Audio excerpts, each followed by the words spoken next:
Today we're going to discuss a more serious topic,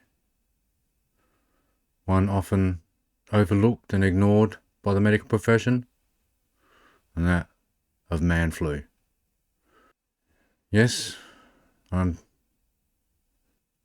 currently recovering from such an affliction, so I thought I'd take the opportunity to explain it for those who've never experienced it, and offer some sympathy and understanding for those of you who have. Obviously that comes down to the male-female thing, but yes. So to give you some idea, I'll try and break it down into the different stages. So first stage of man flu is denial. That's when you know something's wrong, but you're soldier on anyway. You keep doing what you normally do, but underlying all of that, you know things don't feel right, and you're lacking motivation and energy. This happened to me earlier this week, and as I've mentioned before, I'm in semi-retirement, so trying to fix up the many problems around the house. I was currently working on replacing all the fly screens, which, horrible job cutting them right, the frames.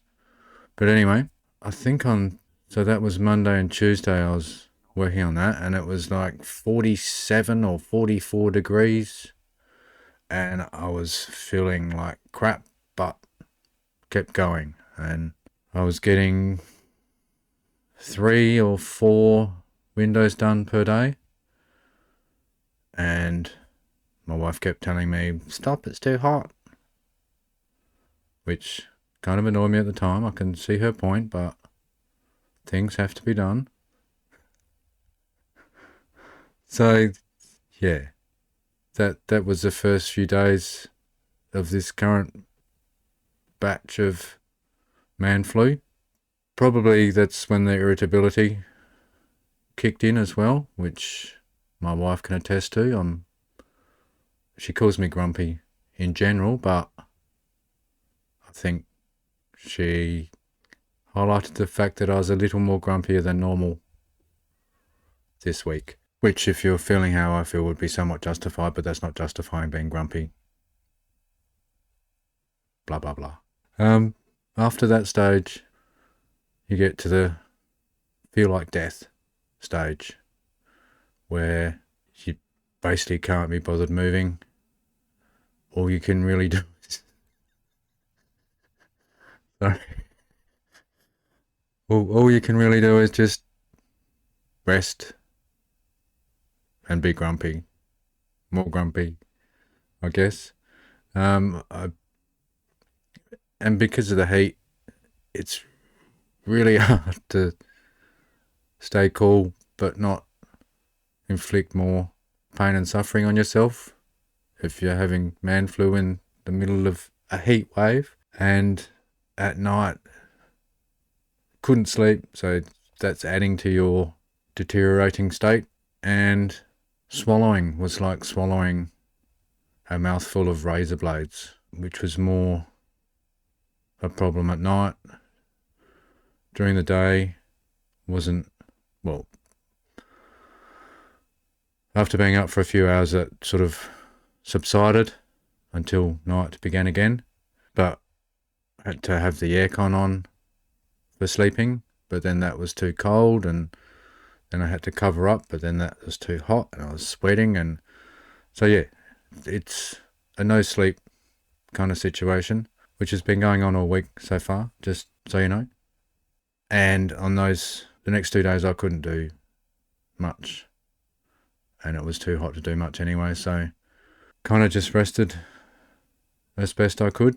And now I'm in the final stage, which is the recovery stage, where you're starting to feel a little more normal every now and then, but you're prone to relapses.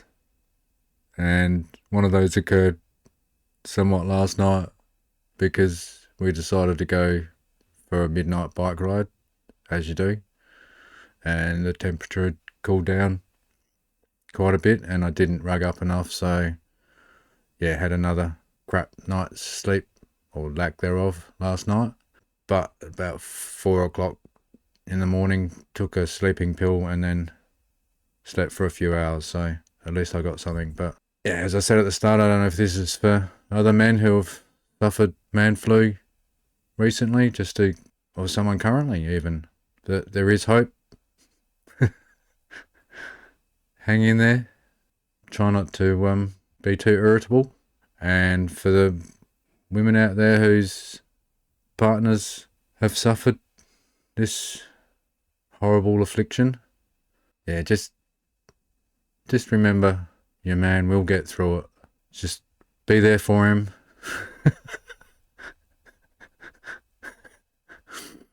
And yeah, I don't know what else to say.